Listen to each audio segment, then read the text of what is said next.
Desde la televisión de Naciones Unidas, esto es la ONU en acción.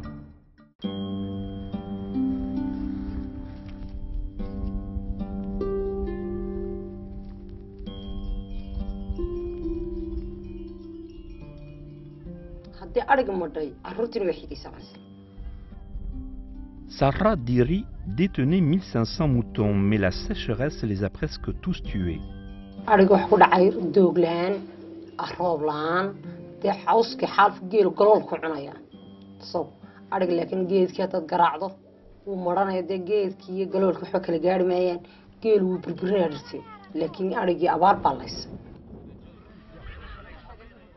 À cause de la sécheresse de 2011, Sarah est retournée vivre dans son village natal, Birato, au Somaliland, un État autoproclamé autonome dans le nord de la Somalie.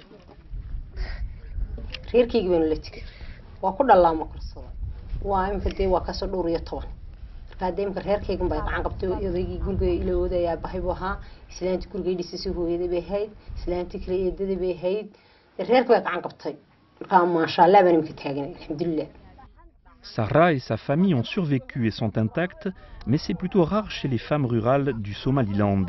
Pour la plupart, perdre un troupeau implique la fin de toute une façon de vivre.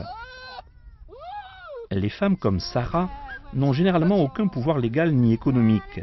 Si elle avait perdu la totalité de son troupeau, elle n'aurait jamais pu retourner sur les terres de pâturage de la tribu. Quand cela arrive trop fréquemment, c'est ici que les femmes finissent par se retrouver.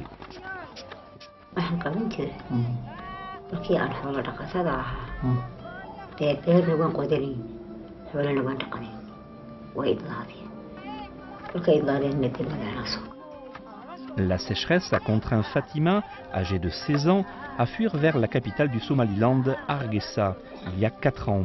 Elle travaille 12 heures par jour pour presque rien.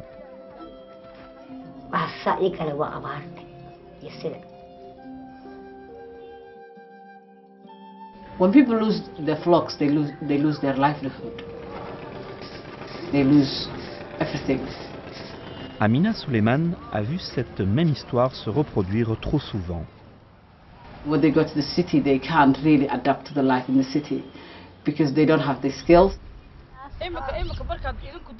Amina a grandi à Birato. Elle mène un projet avec le réseau des femmes intégrées, financé et géré par le Fonds de l'ONU pour la démocratie. When you tell people they have rights, it's not just you have rights, but how can we make these rights possible? Aujourd'hui, pour la première fois, des centaines de femmes d'origine rurale comme Sarah sont formées d'abord pour connaître leurs droits humains et pour devenir des dirigeantes. Et elles ont déjà opéré un changement en menant des enseignantes à travailler à l'école du village et en augmentant le nombre des filles engagées de 70%.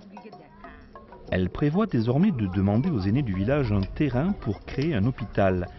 Cela réduirait le nombre de décès en couches tout en créant 100 emplois de femmes, une autre façon de s'assurer qu'elles ne seront pas contraintes de s'en aller.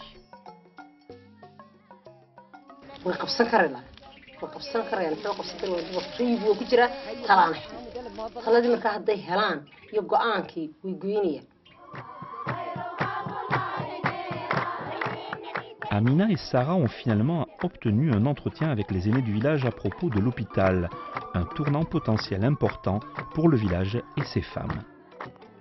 Résultat, un moment sans précédent, les aînés ont accepté de signer un document délimitant le terrain pour la construction de l'hôpital.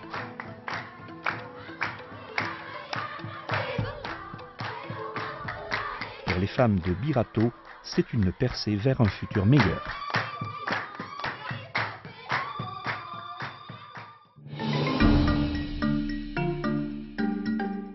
Un reportage réalisé par Francis Med pour les Nations Unies.